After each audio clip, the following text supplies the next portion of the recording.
몇 달 전에 서울 덕수궁 근처에 있는 정동제일교회를 방문한 적이 있습니다. 이 정동제일교회는 1885년에 이 아펜젤러 선교사님이 세운 최초의 감리교회입니다. 그 1885년 4월 5일 날 부활절에는 우리 장로교 선교사님인 언더우드 선교사님과 그리고 이 감리교 선교사님인 아펜젤러 선교사님이 동시에 제물포항으로 복음을 들고 선교사로 오셨습니다. 그래서 그때부터 우리 그 당시 조선 땅에 복음 전파가 본격적으로 이제 시작됐습니다. 그 정동제일교회 안에 보면은 역사관이 있어요. 정동제일교회 역사관 이렇게 써붙였는데요. 그 안에 가보면 굉장히 많은 당시의 기독교적인 그 역사 자료들이 많이 있습니다. 아펜젤러 선교사님이 그 정동제일교회에서 17년간을 목회를 하면서 사역을 하면서 배제학당을 세웠습니다. 그리고 또 우리 한글 이 성서 번역에도 굉장히 애를 많이 쓰고 여러 가지 선교사로서 해야 할 많은 일들을 하면서 그 모든 선교의 열정을 다 쏟아부었습니다.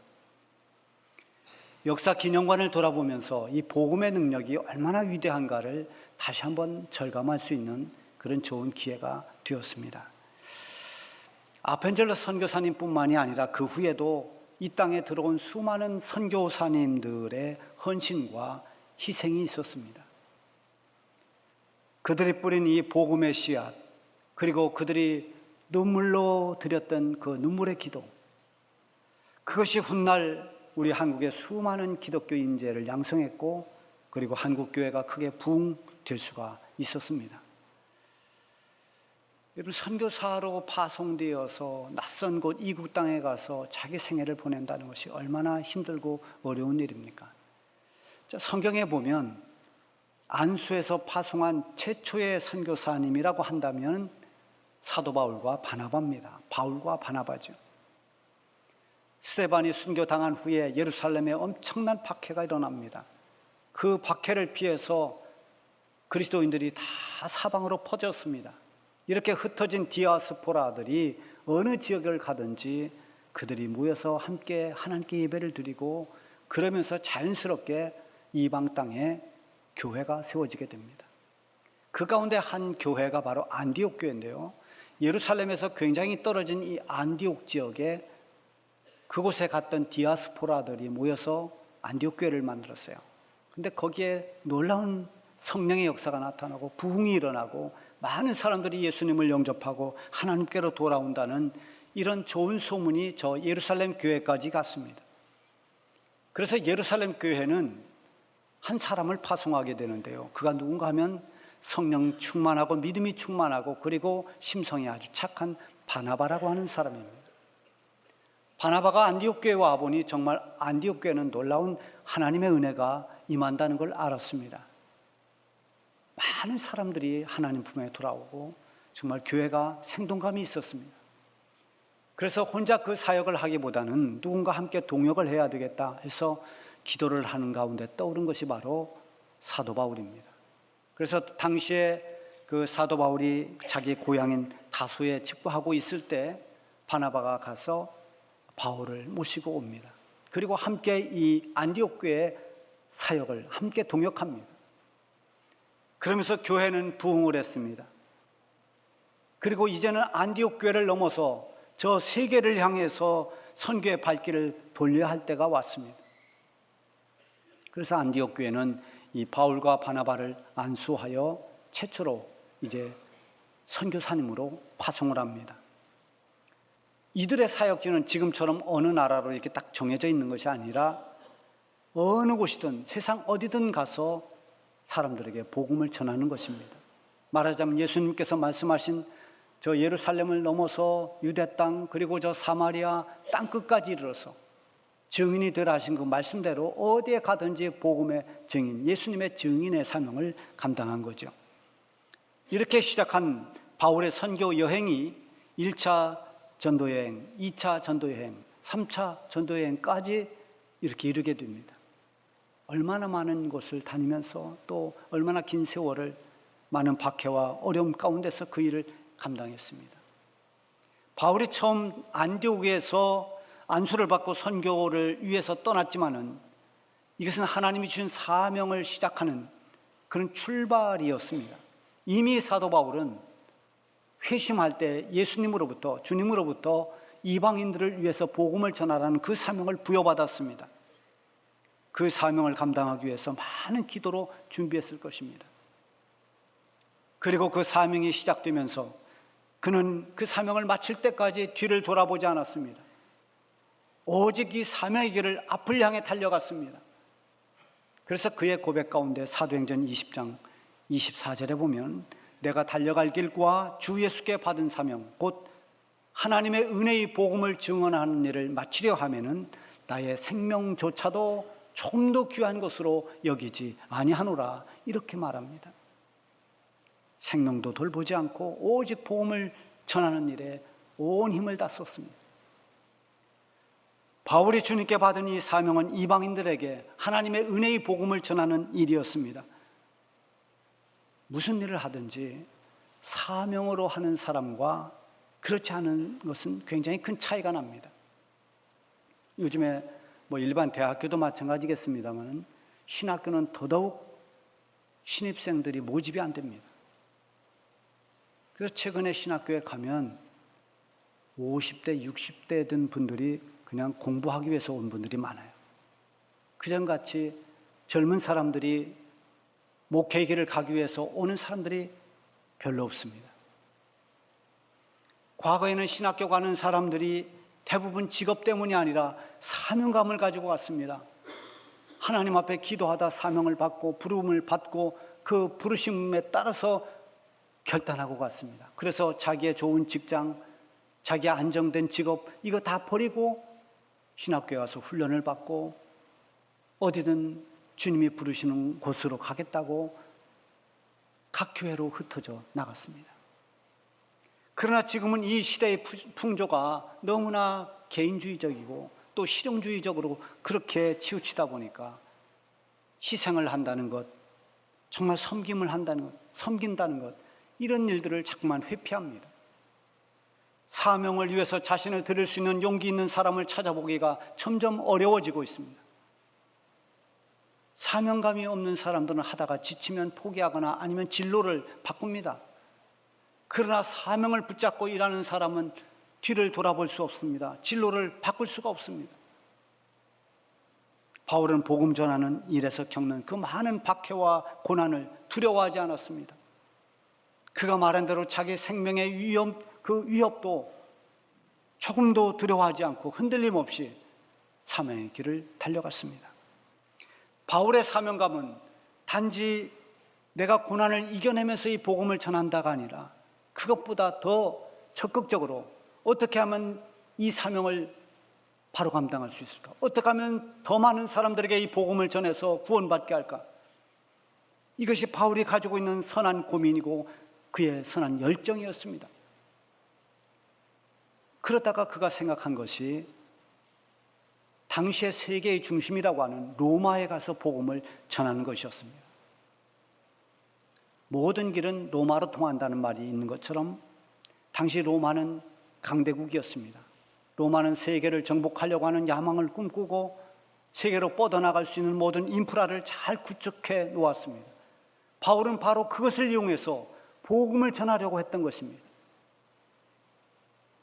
그래서 로마서 1장 15절 16절에 보면 그러므로 나는 할 수 있는 대로 로마에 있는 너에게 복음 전하기를 원하노라. 그러면서 그 복음에 대해서 말합니다. 내가 이 복음을 부끄러워하지 아니하노니 이 복음은 모든 믿는 자들에게 구원을 주시는 하나님의 능력이 됨이라. 첫째는 헬라인에게요. 그리고 첫째는 유대인에게요. 그리고 헬라인에게로다. 택한 백성이라고 하는 유대인뿐만 아니라 이방인이라고 하는 모든 헬라 사람들까지도 믿기만 하면 구원받는 이 복음을 통해서 구원을 주는 하나님의 능력이 누구에게나 다 임할 수 있다는 것입니다. 그래서 로마에 가서 복음을 전함으로 해서 그 복음이 세계로 뻗어나가기를 기대했던 것입니다. 바울은 복음에 대한 자부심이 참으로 컸습니다. 이 복음이라고 하는 것은 모든 믿는 자들에게 구원을 주시는 하나님의 능력임을 확신했습니다. 그래서 그는 복음을 부끄러워하거나 복음에 대해서 주저하지 않았습니다. 복음 전하는 일에는 담대했습니다. 그리고 기뻐했습니다. 그가 복음을 전하기 위해서 그렇게 로마를 가고 싶어 했는데 그 일을 위해서 기도한 끝에 로마로 가게 되는데, 그것이 아이러니하게도 고난을 통해서 로마로 가게 됩니다. 죄수의 몸이 돼서 재판을 받을 때 이 바울은 로마의 시민권을 가지고 있었어요. 그래서 나는 이 재판을 로마의 가이사 앞에 가서 받아야 되겠다고 그렇게 요청을 합니다. 그것이 허락이 돼서 그는 로마에 가서 재판을 받기 위해 드디어 로마로 향하는 배로 호송이 됩니다. 바울이 탄 배가 로마로 향해 가는 동안에 정말 절대절명의 위기를 만납니다. 유라굴로라고 하는 태풍을 만났습니다. 엄청난 메가톤급의 그런 태풍을 만나게 돼서 풍랑 속에서 배가 파선하기 직전입니다.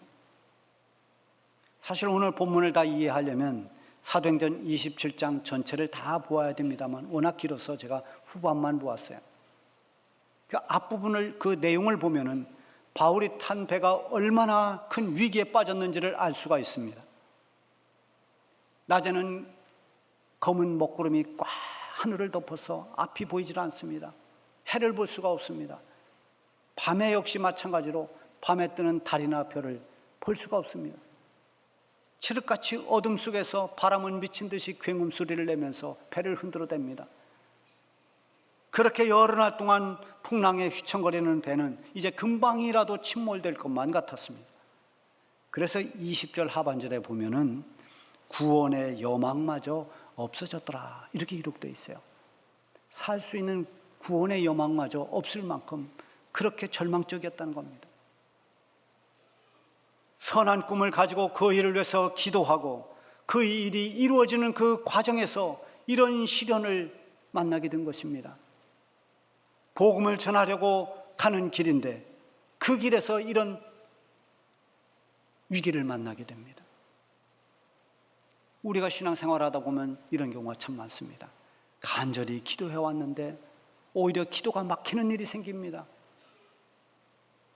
믿음으로 온전히 살아보려고 결단을 했는데 전에는 괜찮더니 그렇게 결단했더니 오히려 장애물이 나타나고 여러 가지 예상치 못한 시험도 찾아옵니다. 이럴 때 대부분이 낙심합니다. 제가 하나님의 일을 하려고 하는데 왜 이런 일이 일어나는 것입니까? 이제는 내가 바른 믿음으로 살아보려고 결심하고 이제 믿음의 길을 가려고 하는데 어찌 길을 막으십니까? 이러면서 낙심하는 거죠. 그러나 하나님의 섭리가 이루어지는 일에는 사람의 어떤 물리적인 힘도 또 어떤 자연이나 환경도 하나님의 섭리를 막을 수 있는 것은 없습니다. 그 과정에서는 이해할 수 없는 여러 가지 일들이 일어나지만은 그 끝을 보면 결국은 하나님의 뜻은 이루어집니다. 하나님의 섭리는 이루어지고 마는 것입니다. 그래서 낙심하지 말아야 되고 포기하지 말아야 됩니다. 갈라디아서 6장 9절에 보면 우리가 선을 행하되 낙심하지 말지니 포기하지 아니하면 때가 이름에 거두리라, 이렇게 말씀하고 있어요. 로마서 8장 28절에 보면 우리가 알거니와 하나님을 사랑하는 자 곧 그의 뜻대로 부르심을 입은 자들에게는 모든 것이 합력하여 선을 이루느니라 그랬습니다. 이 하나님의 섭리입니다. 하나님의 섭리, 하나님의 뜻은 여러 가지 낙심할 일이 생겨도 마침내는 그 뜻이 이루어집니다. 하나님이 이루시고자 하는 일들은 반드시 이루어집니다. 바울이 지금 타고 있는 배 안에 모든 사람들은 며칠 동안 음식을 먹지 못했습니다. 두려움에 떨고 있습니다. 그들이 기대하던 살 소망도 이제는 다 절망이 되어버렸습니다. 그때 하나님의 사자가 바울에게 나타납니다. 그리고 하나님의 말씀을 전해줍니다. 바울아, 두려워하지 말라. 내가 가이사 앞에 서야 하겠고 또 하나님께서 너와 함께 항해하는 자를 다 내 손에 주셨다라고 말씀해요. 가이사는 로마의 황제를 말하는 것입니다. 너는 로마에 가서 로마의 황제 앞에 설 것이다. 그리고 너와 함께 항해하는 이 사람들도 다 살게 될 것이다. 이런 예언의 말씀입니다. 바울은 하나님의 사자를 통해서 주신 이 말씀을 듣고 모든 염려와 두려움이 사라졌습니다. 말씀을 듣는 그 순간 걱정은 담대함으로 바뀌었습니다.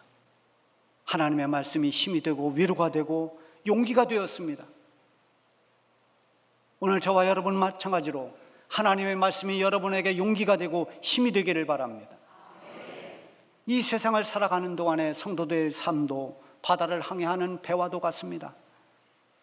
언제 풍랑을 만나게 될지 모릅니다. 언제 앞이 보이지 않는 그런 어둠의 날이 올지도 모릅니다. 그때 우리는 반드시 하나님의 말씀을 붙잡아야 됩니다. 하나님의 말씀을 붙잡으면 그 말씀이 우리를 이끌어갑니다. 주의 말씀은 내 발의 등이요 내 길의 빛이라고 했습니다. 말씀을 붙잡고 나갈 때 고난도 이겨낼 수가 있고 어둠 속에서도 하나님께서 인도하시는 그 길을 볼 수 있는 것입니다. 바울은 자신이 들은 하나님의 말씀을 배 안에 있는 사람들에게 전하면서 안심을 시킵니다. 여러분 두려워하지 마십시오. 하나님께서 우리를 다 구원해 주시기로 했습니다. 배는 깨지지만 우리는 한 사람도 다치지 않습니다. 자신이 확신이 없으면 이렇게 담대하게 말할 수가 없습니다. 확신이 없으면 지금 주변에 일어나는 상황만 쳐다봅니다. 아직도 풍랑은 거칠고 바람은 윙윙거리고 배는 침몰되기 직전인데 어떻게 이렇게 말할 수 있습니까? 그런데 바울은 하나님이 주신 그 말씀을 확신하면서 배 안에 있는 사람들에게 이렇게 외칩니다. 여러분 안심하라. 나는 내게 말씀하신 그대로 되리라고 하나님을 믿노라. 그런즉 우리가 반드시 한 섬에 걸리리라. 얼마나 확신 있는 믿음입니까? 그들이 처한 지금 상황은 살만한 그런 여망이 없을 만큼 그렇게 험악한데 바울은 그것 상관없이 하나님 하신 말씀을 확실하게 믿기 때문에 우리는 마침내 한 섬에 구조될 것이라고 그렇게 위로하고 있습니다. 이렇게 풍랑과 사투하면서 지낸 지가 벌써 오래됐습니다. 아직도 이 말을 들은 사람들 가운데도 불안에 떠는 사람들이 많았습니다. 사공들은 바울의 말을 듣고도 믿지를 못했습니다. 똑같이 하나님의 말씀을 들어도 어떤 사람은 아멘으로 믿고 받아들이는가 하면 어떤 사람은 믿지 않습니다. 복음은 한 영혼을 살리는 생명의 소식임에도 불구하고 어떤 사람은 그것을 받아들여 영원한 생명을 얻는가 하면 어떤 사람은 그것을 거부합니다. 믿지 않습니다. 의심합니다. 배가 점점 육지에 가까워진다는 것을 사공들은 알았습니다. 그래서 사공들은 바울이 말한 대로 안심하라, 우리 다 살아난다, 이 말 믿지 못해서 탈출할 수 있는 작은 거룻배를 내렸습니다. 그것을 본 사도 바울이 지금 이들이 여기서 저 배로 이탈하면 우리는 다 죽습니다. 우리는 같이 가야 됩니다. 그래서 군인들이 그 거룻배를 내린 줄을 칼로 다 끊어버렸습니다. 그럼 바울의 말을 믿지 않았기 때문에 사공들은 자기 나름대로 인간적인 방법을 가지고 지금 살 길을 찾으려고 한 것입니다. 바울은 하나님의 말씀에 대해서 확신을 가지고 배 안에 있는 사람들을 안심시키면서 음식을 먹으라고 권합니다. 그동안 풍랑 때문에 우리가 정신이 없어서 음식도 먹지 못했지만 이제 여러분 열흘이 넘도록 14일을 그렇게 우리가 시달려왔지만 이제는 떡을 떼어 먹읍시다. 그래서 축사한 후에 모두가 떼어 먹었는데 그 수가 276명이라고 그랬습니다. 음식을 먹고 날이 밝아오면서 조금 바람이 좀 잦아들면서 이제 경사진 해안이 보이고 거기다 배를 대려고 시도를 합니다. 이제 육지에 배만 되면 다 구조되는 겁니다. 그런데 또 문제가 생겼습니다. 두 물이 합해서 흐르는 곳, 이런 곳이 굉장히 위험한 것이죠. 이 조류가 합쳐지면서 소용돌이가 치고 하는 그런 곳에 딱 배가 걸리면서 빨려들면서 이물이라고 하는 것은 배 앞쪽을 말해요. 이물은 완전히 부딪혀서 움직이지를 못하고 저 뒤쪽을 고물이라고 하는데 고물 쪽은 큰 파도에 깨졌습니다. 바로 땅을 앞에 두고 큰 사고를 당한 것입니다. 하나님의 말씀이 이루어지기 바로 직전에 문제가 터졌습니다. 하나님의 응답하심이 이루어지기까지 그래서 많은 인내가 필요합니다. 때로는 몇 번의 시험도 거쳐야 됩니다. 이것을 견뎌내고 극복하는 것이 믿음의 싸움입니다. 군인들은 죄수들이 도망칠까 봐 죄수들을 다 죽이려고 했습니다. 그때 그 군인들을 인수라는 백부장이 바울을 보호하기 위해서 한 사람도 죽여서는 안 된다. 그리고 수영을 할 줄 아는 사람부터 물에 뛰어내려서 헤엄쳐서 육지로 가도록 했습니다. 그리고 남은 사람들은 다 널찍하게든 물에 뜨는 것들을 이용해서 육지로 가게 했습니다. 배에 타고 있던 사람들이 276명이나 됩니다. 이 사람들이 각각 어떤 사람은 수영으로 어떤 사람은 다른 방법으로 다 이 멜대 섬이라고 하는 육지를 향해서 지금 가고 있습니다. 그리고 그 결과가 44절에 나와 있습니다. 그 남은 사람들은 널조각 혹은 배물건에 의지하여 나가게 하니 마침내 사람들이 다 상륙하여 구조되니라. 여러분, 맨몸으로 헤엄을 치고 널판지를 붙잡고 그렇게 간다 하더라도 276명이 어떻게 다 구조될 수 있습니까? 한 사람도 물에 휩쓸린 사람이 없습니다. 그 많은 사람들이 다 살아남는, 다 구조되는 기적이 일어났습니다. 이것은 우연한 기적이 아닙니다. 보이지 않는 하나님의 손길이 그들과 함께 했기 때문입니다. 하나님의 약속의 말씀은 어떤 위기 속에서도 이루어진다고 하는 증거인 것입니다. 그동안 폭풍이 몰아치는 어두운 바다에서 얼마나 긴장하고 두려움에 떨었습니까? 살 수 있는 여망마저 보이지 않던 그 절망의 시간을 보내야 했습니다. 그러나 바울에게 약속하신 하나님의 말씀은 그런 모든 불리한 상황을 다 뛰어넘고 마침내 배 안의 모든 사람들이 구조됨으로써 완전하게 이루어졌습니다. 여러분, 우리가 성도로서 이 땅을 사는 동안 온갖 시련과 고난의 풍파를 만날지라도 성경을 통해서 우리에게 약속하신 하나님의 약속의 말씀은 반드시 이루어집니다. 하나님의 말씀을 믿고 그리스도 안에 살아가는 우리 성도들은 세상의 항해를 마치게 되면 마침내 천국에서 구원의 기쁨을 누리게 될 것입니다.